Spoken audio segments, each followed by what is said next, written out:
Cumprimento os irmãos com a paz do Senhor Jesus. Amém.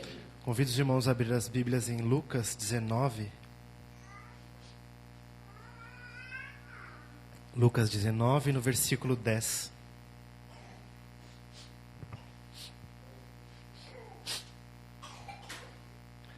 Amém, irmãos? Lucas 19, 10 diz assim: Porque o Filho do Homem veio para buscar e salvar o que se havia perdido. Amém? Os irmãos podem se assentar em nome de Jesus. Irmãos, antes de entrar na palavra, na ministração, eu gostaria de contar um breve testemunho a respeito de tudo o que aconteceu nessa última semana. Os irmãos conhecem, sabem do estado de saúde do presbítero Antônio, só que acho que na terça-feira ele foi internado porque ele não respondia. Ele não falava, não abria os olhos, não se mexia, ele não respondia a nada que fizesse com ele. E aí ele foi internado na terça-feira. Só que quando ele chegou lá no hospital do Mandaqui não tinha vaga. E ele ficou no corredor sem atendimento até quarta-feira. E aí quarta-feira começaram a acompanhar o quadro dele. Só que de uma maneira assim muito precária. E ele continuou no corredor. Na quinta-feira ele conseguiu ir para a enfermaria. E ficou lá aguardando vaga para subir para um quarto. E até ontem, ele não falava, ele não respondia nem nada que fizesse com ele, ele não sabia onde ele estava. Vez ou outra, ele recobrava assim, brevemente a sua consciência, mas eram momentos muito curtos, muito pequenos. E, mediante a isso, eu e minha esposa, a Carla, a gente começou a orar, a gente começou a buscar o Senhor Jesus. Só que, ao mesmo tempo, vem aquela sensação, aquele sentimento, aquela coisa que é nossa, é do ser humano, porque nós somos fracos, nós somos falhos. E vem a tristeza, vem a angústia, vem aquela sensação de que nada está acontecendo. E quarta-feira, o Levi começou a ficar doente. Ele começou a ter febres aí dos 39 até 40 graus. Aí nós levamos ele no médico 3 vezes. Ninguém dava resposta do que estava acontecendo, ninguém sabia. A primeira médica falou, é uma gripe, continua dando inalação para ele. Ele liberou a gente para casa. E aí no dia seguinte ele teve febre de 39,8. Tudo que ele comia ele vomitava. E aí nada acontecia. A Carla olhava para mim e falava, que semana é essa? E aí eu olhava para ela e falava assim, vamos continuar adorando, porque Ele é a nossa única saída. E aí quando eu ficava meio assim, eu falava, nossa, o que está acontecendo? Ela vinha e falava, vamos continuar adorando, vamos continuar se prostrando aos pés dele, porque Deus ele é fiel. E como o nosso pastor sempre fala, ele também é Deus de tempestade e tormenta. Então, ele é Deus que entra na cova com você, ele não te tira da cova.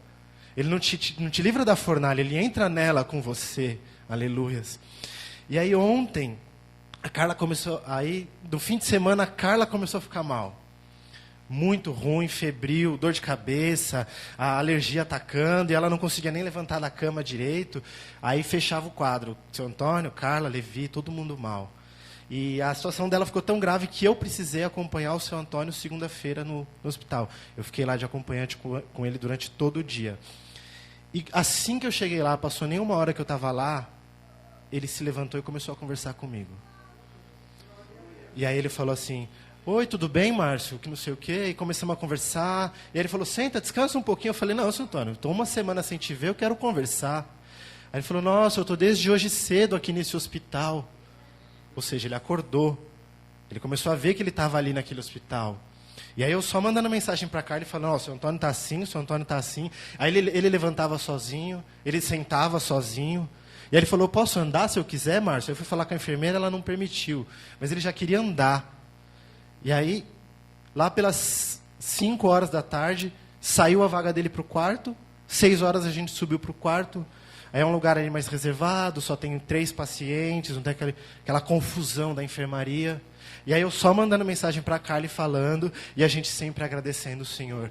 Aí lá, sempre agradecendo o Senhor, irmãos, porque Ele é a nossa saída. Aleluia.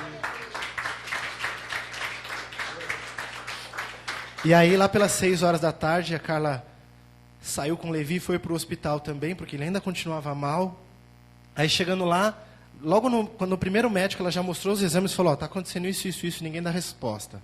O médico olhou para ela e falou, inflamação do ouvido, começa antibiótico hoje mesmo e está liberado para ir para casa. Do que o Levi tinha, coisa que não acontecia durante uma semana inteira. E aí nós começamos a ministrar medicamento nele ontem à noite, e hoje ele está completamente diferente, irmãos. Isso é para a honra e para a glória do Senhor Jesus. Mas o que mais me impressionou foi que ontem à noite eu já sabia da resposta do Levi. Eu tinha passado um dia inteiro com o Senhor Antônio, com ele super bem. Quando eu saí daquele hospital 10 horas da noite, irmão, parecia que estava de dia. Parecia que o dia estava colorido, parecia que tinha um sol no céu. E eu comecei a sentir a presença do Senhor, irmãos. Aleluia.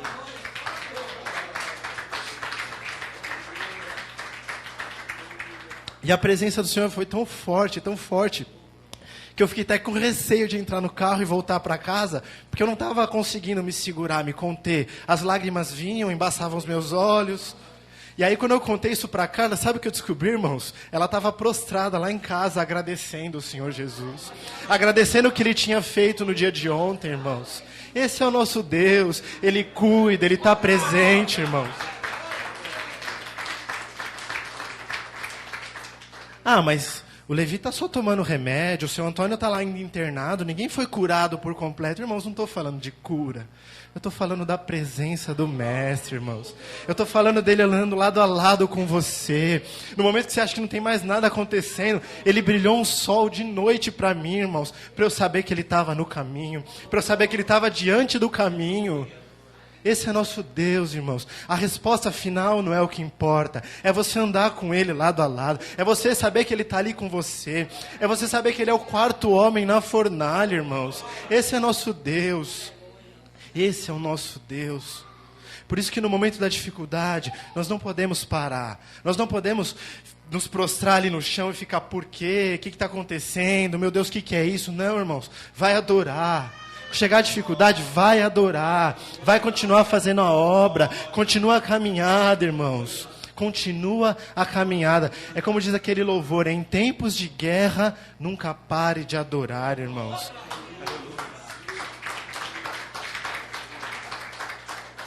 Glorificado seja o santo nome do Senhor.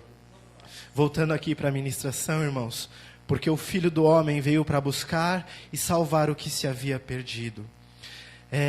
Nós temos um tesouro nas nossas mãos, que tem sido falado no culto dessa noite, que é a palavra do Senhor Jesus. É o Evangelho do Senhor Jesus. Ele é um tesouro, ele é um tesouro muito precioso. E nós queremos fazer, como disse no louvor, guardar no nosso coração, guardar ali para a gente não pecar. Só que esse tesouro, ao mesmo tempo que ele é tão precioso e a gente tem vontade de guardar ali com a gente, é um perigo muito grande também, irmãos, se nós o escondermos. É um perigo muito grande se nós guardarmos esse tesouro só para nós. Então, o que nós fazemos com esse tesouro também é muito importante. Nós estamos falando aqui, irmãos, como já foi dito aqui nessa noite, aqui não é conto de carochinha, aqui não é fábula, aqui é verdade, irmãos, aqui é sério. O que é dito aqui é sério. O que está acontecendo lá naquele mundo é sério. A volta de Cristo é sério. Então, se a gente for pensar em vidas, irmãos, nós estamos falando de vida. Nós estamos falando de eternidade. Quando um médico erra e faz alguém perder a vida, muito é feito contra aquele médico. Ele tem que responder por aquela vida, irmãos. E com o Evangelho não é diferente. Nós estamos lidando com vida. E não é vida só aqui, é vida lá na eternidade, irmãos. Esse tesouro que a gente carrega aqui no nosso coração, ele vai ser espelho para as outras pessoas. Ele tem que brilhar para as outras pessoas se interessarem por esse tesouro. Se o tesouro que eu carrego não brilhar, irmãos, as pessoas não vão encontrar esse tesouro também. E as pessoas não vão conhecer a salvação. E a gente precisa levar o Evangelho para as outras pessoas. A gente precisa espalhar esse tesouro pelo mundo, para que almas não sejam condenadas à eternidade de sofrimento, para que almas possam conhecer a salvação e conhecer o que é morar com o Rei Jesus, irmãos. Esse é o tesouro que nós carregamos, e o que nós fazemos com ele é sim muito importante. Nós possamos prestar atenção, o que nós fazemos com ele. Lá em Atos 17:30, diz assim: Mas Deus, não tendo em conta os tempos da ignorância, anuncia agora a todos os homens, em todo lugar, que se arrependam. Esse é o tesouro. A salvação está aí para todos, irmãos. Para todos. Todos que quiserem se arrepender, têm acesso a esse tesouro. E aí eu te pergunto, como que Deus vai fazer para que esse arrependimento chegue em todos os lugares? Como Ele vai fazer para anunciar esse tesouro para todas as pessoas? Lá em Romanos 10,14 diz assim: como, pois, invocarão aquele em quem não creram? E como crerão naquele em quem não ouviram? E como ouvirão se não há quem pregue? E como pregarão se não forem enviados? Como está escrito: quão formosos os pés dos que anunciam a paz, dos que anunciam coisas boas. Ou seja, irmãos, os seus pés que anunciam a salvação são preciosos. Então Deus vai usar a sua vida. Deus vai usar o tesouro que Ele te deu para levar a salvação, para levar o evangelho para mais almas, para que essas vidas que eu falei que são tão importantes não sejam perdidas por toda a eternidade, irmãos. Não é algo que pode ser remediado. Não é algo, se ele não aceitar, depois a gente dá um jeito. Não, irmãos. Se acontecer a vinda do Senhor Jesus, acabou. Se naquele dia que todo o joelho se prostrar, quem não reconheceu Ele, vai se prostrar por arrependimento. Vai falar, realmente o Senhor era o Senhor, mas eu não vai fazer parte do reino. Não vai entrar com Ele, não vai receber o bem-vindo, porque reconheceu que Ele é o Deus Todo-Poderoso, tarde demais. Então que o nosso tesouro possa ser como está escrito aqui: quão formosos os pés dos que anunciam a paz. Deus vai usar você, irmãos. Deus vai usar o seu tesouro. Então chega de guardar esse tesouro. Chega de esconder ele. Chega de guardar num lugar onde ninguém está vendo, irmãos. Vamos pôr para fora.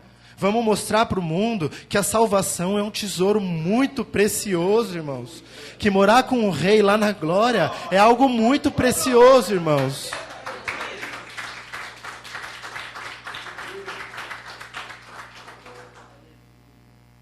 Em Marcos 16,15 diz assim: e disse-lhes: ide por todo o mundo, pregai o evangelho a toda criatura.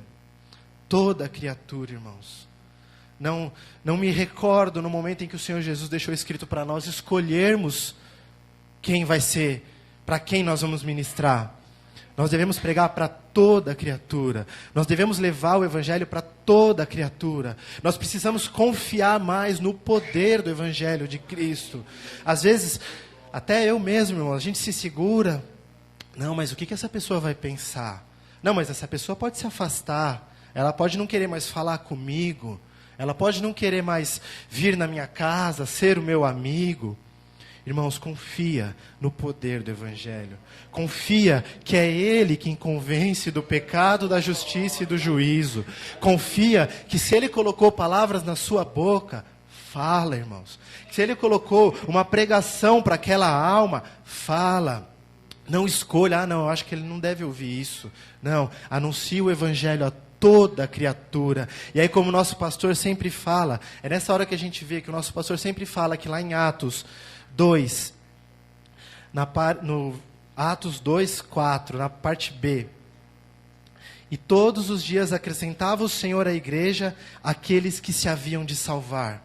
Ou seja, se nós pegarmos esses dois versículos, que nós devemos levar o evangelho a toda criatura, e Deus acrescentaria aquelas pessoas que deveriam se salvar, nós compreendemos que é o evangelho que salva e não nós. Nós compreendemos que é o Espírito Santo que convence e não nós, irmãos.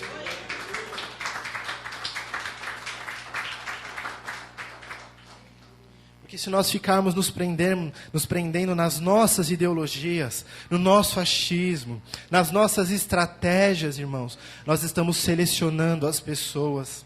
Nós estamos selecionando determinados grupos de pessoas. Se eu crio um evento com determinado estilo musical para trazer aquelas pessoas, eu estou excluindo outras, irmãos. Se eu crio determinado evento esportivo para trazer almas que gostam daquele evento, eu estou excluindo outras.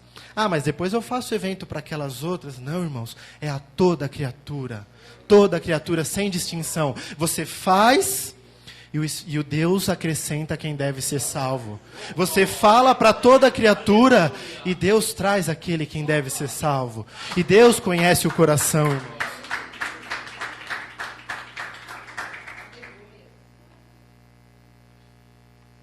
É só assim que o evangelho vai ser pregado. Enquanto nós deixamos, a igreja foi deixando as ideologias humanas, o ensinamento humano, as estratégias humanas entrar na igreja. E aí o evangelho se tornou um evangelho fraco, que conquista multidões, mas não consegue firmar uma raiz, mas não consegue ser algo forte. Não é algo que quando vem a tempestade e a tormenta, a pessoa está firmada. Não. Então, irmãos, quando nós usamos dessas estratégias, nós selecionamos as pessoas. E aí, quando vem essas pessoas que não conseguem ser transformadas, que não foram escolhidas naquele dado momento por Deus e não por nós, ela cai na hora da dificuldade. Então, quando nós, sem distinção de estilos, quando nós, sem distinção de ideologias, de estilos musicais, de gostos, de vontades, nós pregamos o evangelho sem pensar nessas coisas. Nós pregamos o evangelho puro, sem mistura. A palavra de Deus pura, o que está escrito aqui, ó, nessa palavra, irmãos. E aí ela entra como uma espada de 2 gumes e vai até a divisão da alma e discerne os pensamentos e divide os pensamentos. E aí a pessoa fica confusa porque ela fica dividida, porque ela se convenceu do que o que ela está fazendo é errado. E aí ela já foi tocada pelo Espírito Santo. E aí ela já começa uma transformação dentro dela. E aí se ela realmente quer, porque Deus não erra quando Ele escolhe, irmãos. Quando Ele me escolheu, Ele sabia que eu ia querer. Quando Ele te escolheu, Ele sabia que você ia querer. Quando eu escolho, talvez aquela pessoa não queira. E se ela vier, ela cai. Então, quando eu anuncio o evangelho sem distinções, sem separar ninguém, eu estou espalhando a palavra, e Deus vai saber quem precisa, Deus vai saber quem está mais aberto, Deus vai saber quem está mais com aquela vontade, aquela sede de ouvir. Deus vai saber, não eu. Deus vai saber, irmãos, Ele sabe de todas as coisas.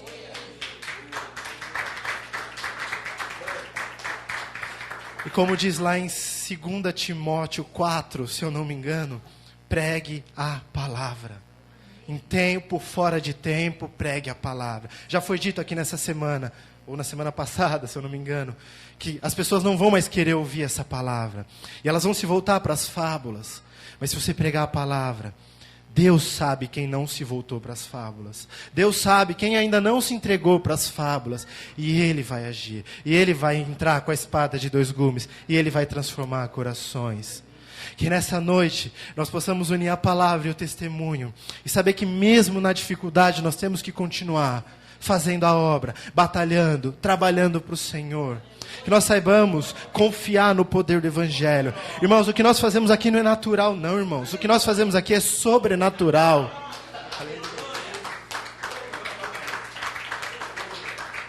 O que nós fazemos aqui, quando nós clamamos e viemos estamos aqui cultuando o Senhor Jesus, é no sobrenatural, é no âmbito espiritual, irmãos. É algo que nunca vai ser explicado. E o Evangelho, quando ele entra com essa espada de 2 gumes, não é físico, não é natural. Você não vai ver essa espada. Ela vai lá no espírito, na divisão da alma. Então, irmãos, confia, fecha os olhos e vai. Fala, Senhor, vai na frente. Porque Ele vai, irmãos. Ele vai na frente, irmãos. Ele vai na frente, irmãos. Porque Ele é poderoso. Ele é fiel. Ele tem o sangue precioso para salvar, irmãos. Eu não tenho nada. Eu não tenho nada nas minhas mãos para salvar. Mas Ele tem o sangue que foi derramado naquela cruz. É um sangue puro que já foi falado nessa noite. Uma gotinha desse sangue, irmãos, é mais preciosa que o ouro, aleluias. Uma gotinha desse sangue, meus irmãos, é mais preciosa do que tudo. Porque a minha vida não tinha preço de dinheiro, não tinha preço de pedras preciosas. A sua vida tinha um preço só, e Ele pagou, que era o preço de sangue, irmãos.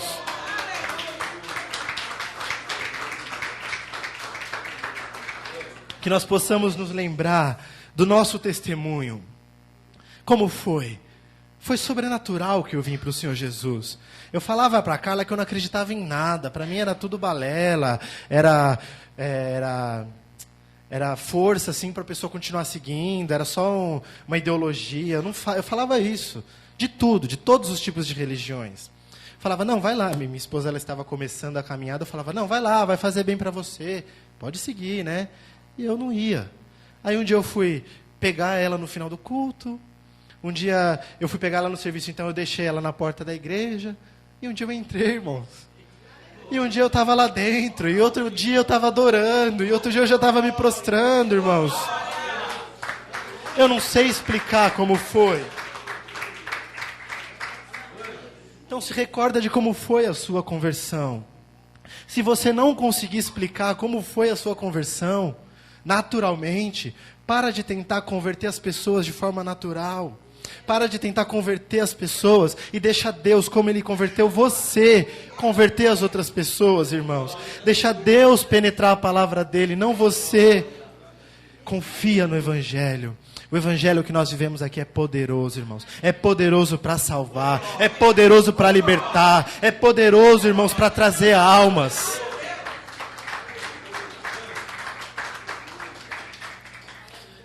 Que o nosso papel seja apenas anunciar o Evangelho. E o papel do Evangelho seja salvar. Eu agradeço a oportunidade, as palmas louvam ao Senhor.